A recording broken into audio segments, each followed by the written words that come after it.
Saudamos a todos os nossos amigos, todos aqueles que estão participando conosco neste programa. Nós saudamos com a paz do Senhor Jesus. Este programa é Profecias Bíblicas e nós estamos aqui com os pastores presentes, pastor Edilson Rocha. A paz do Senhor. Pastor Isaías Diniz. A paz do Senhor Jesus. E nós vamos falar hoje, em continuidade ao assunto do episódio anterior, sobre o sacrifício de Isaac. E nós vamos abordar um aspecto profético muito importante, que é o dia do Senhor. Um dia que foi mencionado pelo próprio Senhor Jesus. E nós vamos meditar na palavra que está registrada em João 8,56, que diz assim: Abraão, vosso pai, palavras do Senhor Jesus, exultou por ver o meu dia, e viu e alegrou-se. Então, no episódio anterior, nós começamos a falar sobre alguns aspectos da jornada de Abraão. E hoje nós vamos falar especificamente sobre a experiência notável que o Senhor deu a Abraão. E essa experiência se refere ao sacrifício do seu filho, o sacrifício de Isaac. E o próprio Senhor Jesus, ele cita essa experiência que o patriarca, que Abraão teve há praticamente 2000 anos antes do nascimento do Senhor Jesus, quando ele diz essas palavras que nós acabamos de ler. Abraão, vosso pai, estava falando ali aos fariseus, Jesus estava anunciando ali o seu ministério. Abraão, vosso pai, exultou por ver o meu dia e viu e alegrou-se. Ninguém entendeu aquilo.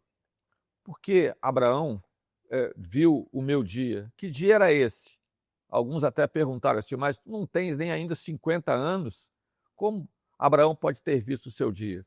Mas eles não entenderam, porque ali o Senhor estava mostrando o grande dia do Senhor, um dia que ficou marcado de uma forma especial dentro dos marcadores proféticos da grande obra de salvação de Deus. Então nós vamos começar a entender o que foi esse pedido de Deus, o que Deus pediu a Abraão depois dessas coisas, ou seja, depois que muitas coisas aconteceram na vida de Abraão. Pastor Isaías vai fazer uma contextualização daquilo que foi pedido por Deus. Como nós explicamos no episódio anterior, a palavra fala que depois dessas coisas Deus tentou a Abraão. E no original, Deus provou a Abraão. Em qual sentido? Depois de um longo tempo de espera, de quase 25 anos para que o filho da promessa nascesse, que é Isaac, ele pede que Abraão pegue seu filho Isaac, a quem ele amava, é claro, e levasse à terra de Moriá e oferecesse como holocausto sobre uma das montanhas. Interessante que Abraão, com certeza a palavra não dá esses detalhes, deve ter sofrido com esse pedido, mas ele obedeceu em tudo aquilo que foi requisitado a ele. Ele pega os seus moços pela manhã, o jumento, a lenha, tudo que era necessário para o holocausto, seu filho, e ele segue com o seu filho, com os moços, em direção à terra de Moriá. E chegando próximo àquele monte, ele deixa os servos ali, o jumento, e segue com seu filho e os demais elementos para o holocausto.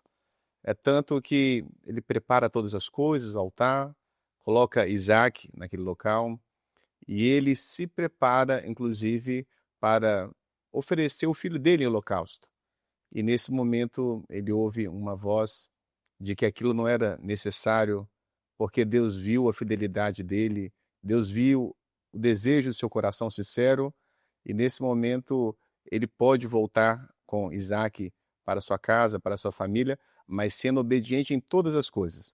Então, nos próximos momentos aqui deste episódio, nós vamos entender com mais detalhes o significado de cada um dessas partes desse chamado em relação a Abraão e também a Isaac. Esse texto em Gênesis 22 é de uma riqueza extraordinária, porque ele contém a grande profecia que é o sacrifício do Senhor Jesus.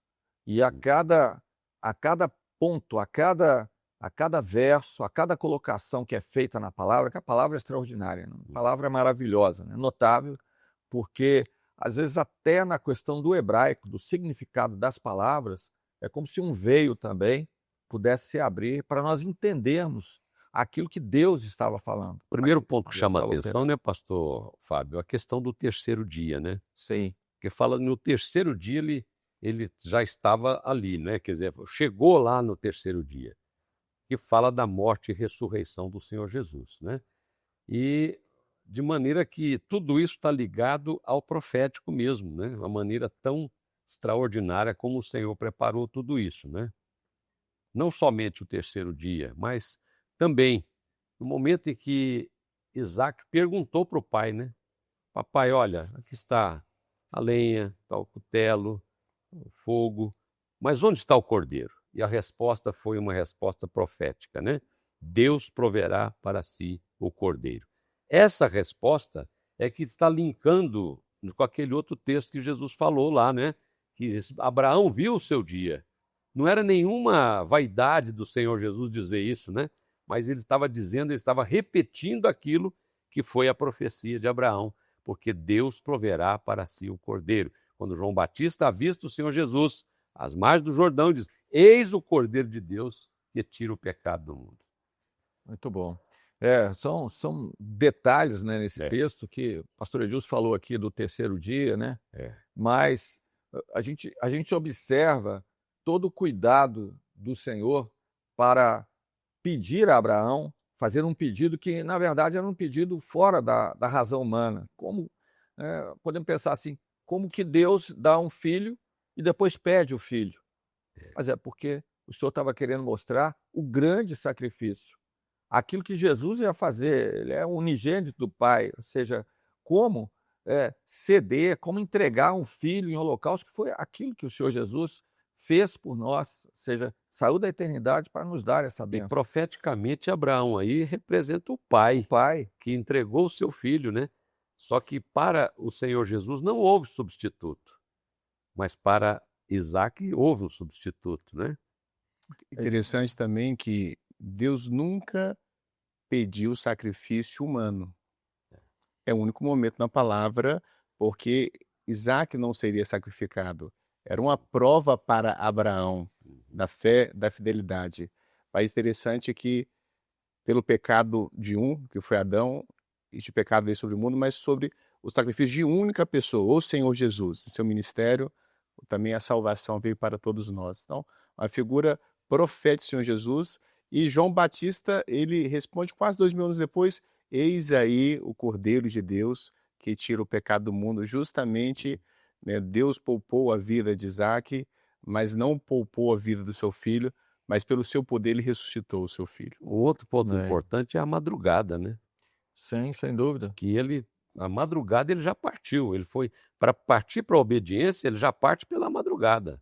Quer dizer, a madrugada tem um significado muito especial e a palavra nos mostra que, através disso, o Senhor atenta para a nossa fidelidade em muitas coisas, né? Tem gente que não percebe, mas uma oração na madrugada tem um poder extraordinário também. Eu amo os que me amam, né? Isso. Que de madrugada me buscam, Amém. me encontrarão, né? Madrugada. E ele levantou imediatamente, não esperou e não questionou a ninguém, né? Nem a ele mesmo. Falou com Sara, não falou com ninguém, preparou, abordou ali o jumento, a lenha e foi para o sacrifício.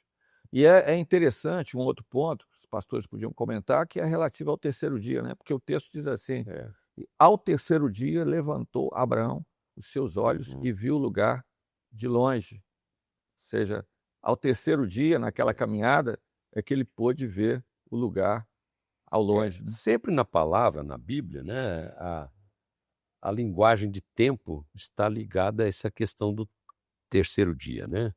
O terceiro dia é, na verdade, uma marcação profética, né? É no Kairos que nós estamos falando. E é morte e ressurreição no terceiro dia. O Senhor Jesus ressuscitou, né? É quando Moisés sobe ao monte, né? O Senhor dando toda a direção, Deus aparece a Moisés na madrugada do terceiro dia. Israel parou às margens do Jordão quando foi a ordem de Deus para Josué: diga ao povo que permaneça aqui 3 dias. Quando Neemias, né, reconstruindo os muros de Jerusalém, ele passou 3 dias na cidade verificando as brechas, né? E Jonas, né, passou também 3 dias no ventre do grande peixe. Jesus disse, olha, destruí este templo e em 3 dias eu reedificarei. Jesus ele começa o seu ministério em uma festa de casamento ao 3º dia. Tudo isso, né? E a festa de Pentecostes também, que é às 9 horas da manhã, fala da 3ª hora do dia. Tudo isso está ligado mesmo profeticamente, né, ao tempo da morte e ressurreição do Senhor Jesus. Interessante que também Abraão, ele viu o lugar de longe. A palavra fala que ao 3º dia levantou Abraão seus olhos e viu o lugar de longe. Abraão, ele viu e na eternidade tudo já está estabelecido para o sacrifício de Jesus. Então, aquilo já era profético, ele contemplar ao longe e todo o projeto de Deus, antes mesmo da própria existência do homem, tudo já está preparado, tudo já está pronto. Uma outra expressão também que é usada, Abraão, ele iria sacrificar o seu filho, mas ele fala com os seus moços que eles voltariam, eles iriam adorar e tornariam aos moços que ali estavam. Então, justamente falando da profecia acerca da ressurreição de Jesus, Abraão sabia em seu coração que Deus haveria de operar uma bênção em relação ao seu filho, livrando da morte. Deus ele não poupou o seu único filho, porém o ressuscitou pelo seu poder. Então, Abraão ele sabia do Deus justo, o Deus fiel, o Deus tinha poder para todas as coisas. Acaba sendo uma profecia, né, da ressurreição do Senhor Jesus. Sim. Porque é o pai quem envia o filho, mas o filho volta também, né? A morte não é capaz de impedir um projeto. E há um detalhe, né, aqui quando ele vê o lugar ao longe, né, é porque é um detalhe na palavra muito interessante, porque não era o tempo ali cronológico, né? O Senhor estava mostrando que aquela profecia, aquilo que iria acontecer naquela experiência, ia se cumprir 2000 anos depois, quando o Senhor Jesus fosse entregue lá na cruz do Calvário. Então ele estava vendo o lugar de longe. Hoje nós estamos vendo o lugar de perto, porque a profecia já se cumpriu, o Senhor está presente na nossa vida, Ele é aquele que prometeu para nós, né? Ou seja, prometeu para a vida da igreja, eu estou convosco todos os dias até a consumação dos séculos. Mas há uma pergunta, né? A pergunta de Isaac, pastor Edilson já começou a mencionar, mas essa pergunta é a pergunta do filho, né? Foi Isaac perguntando para Abraão, porque ele viu tudo preparado. Olha, o fogo está aqui, a lenha está aqui, mas e o cordeiro? Onde é que está? É uma pergunta profética, né? Pergunta profética. E quando ele fala disso, né, Deus proverá para si o cordeiro, ele estava vendo o dia do Senhor, né? E Jesus, ele obedeceu o Pai em todo o seu ministério até a morte. Não abriu a sua boca, né? Pedido de Jesus ao Pai, né, expressa na profecia, a pergunta de Isaac. É exatamente isso, né? O Pai, né? O Pai preparando todas as coisas. Ó, Deus proverá. Ou seja, pode ficar certo que o cordeiro já estava preparado desde a eternidade. Desde a fundação do mundo, foi. Exato. E Abraão, nesse texto, né, ele vai até o lugar, ele prepara tudo, prepara o altar, né? A lenha já estava ali, né? Prepara o cutelo para imolar o seu filho, mas a Bíblia diz assim que o anjo do Senhor bradou desde os céus, disse, Abraão, Abraão, não faças tal, porque agora eu sei que tendes fé e que não negaste o teu filho, o teu único filho. Amém. Que palavra extraordinária, né? Porque é profética também, né? Aleluia. O sacrifício de Jesus, interessante, quando nós olhamos, ele está profetizado em todo o Velho Testamento. Podemos dizer que o Velho Testamento é a sombra daquilo que haveria de acontecer no Novo Testamento. Mas quando nós falamos de cordeiro, por exemplo, é o Senhor profetizado naquele animal que foi morto e as peles foram dadas a Adão. É o cordeiro que Abel ofereceu. É a bênção também na saída do Egito, que foi sacrificado. É o cordeiro pascual. Quando João Batista ele fala também claramente no batismo do Senhor Jesus, ele fala, eis aí o cordeiro de Deus que tira o pecado do mundo. Jesus obedeceu o Pai em todo o seu ministério até a sua morte. Então, o pedido de Jesus ao Pai expressa justamente a profecia da pergunta de Isaac. E o Senhor, ele se entregou, se ofereceu, e podemos ver a figura maravilhosa do sangue do cordeiro, do sacrifício ao longo de toda a palavra. É interessante essa colocação, Isaías, porque lá no Getsêmani, ele sente o peso que viria sobre ele, que é o nosso pecado, né? E ele faz o pedido: Senhor, Pai, se possível, passa de mim esse cálice. Senhor, e o sacrifício e a entrega. Mas já havia um acordo, já havia um concerto desde a eternidade que seria ele. Ele que seria o Cordeiro de Deus. Ele queria pagar esse preço de morte dele para a nossa vida. Então, ele fala: mas não seja a minha vontade, mas seja tão somente a tua. E Abraão chamou aquele lugar, então, de Deus proverá, né? E esse nome está até nos dias de hoje considerado ali, naquele Monte Moriá, né? Deus proverá. Exatamente. E ele no texto aqui que a palavra nos diz é que depois que o anjo brada, né? Fala: não estenda as tuas mãos sobre o teu filho, porque agora eu sei que tens fé, né? Então Abraão, ele levanta os seus olhos, né? E o que ele vai ver?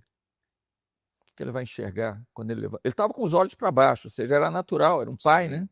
Era um pai que estava olhando ali para baixo, para aquilo que ia acontecer.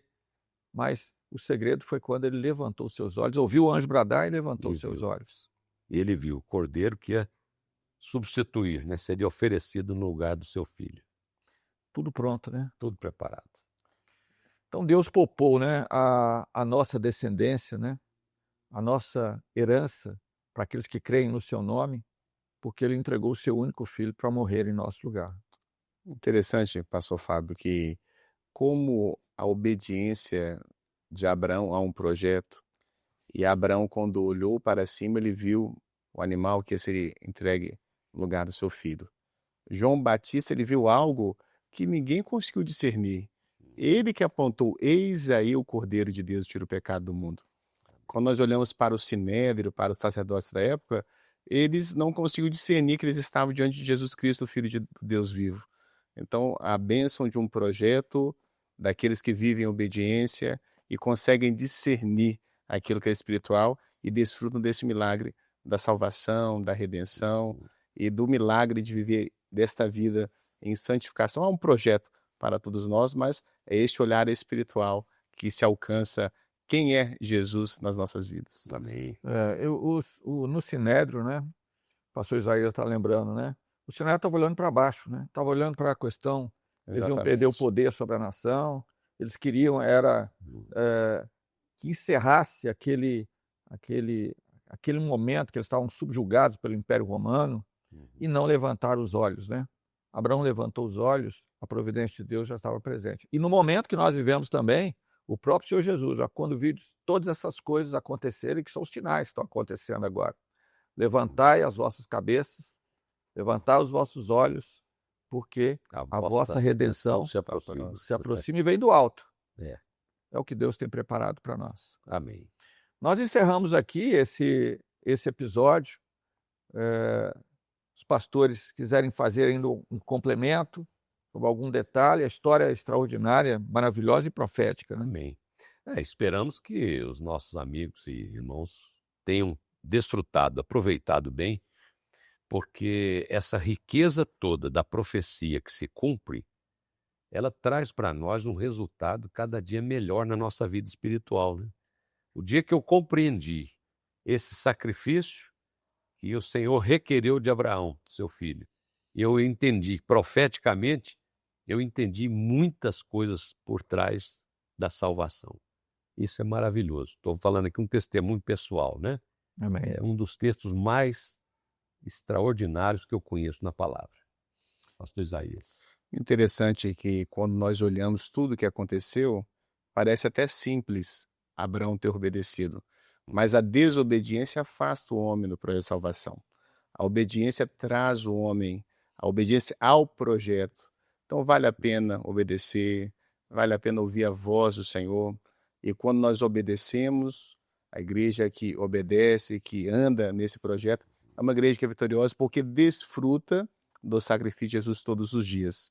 Então, como servos do Senhor, obedeça a esse projeto, a esse chamado, e com certeza já temos colhido os frutos da obediência de uma vida em santificação. Amém. Nós encerramos então esse episódio, despedimos dos pastores aqui presentes, Amém.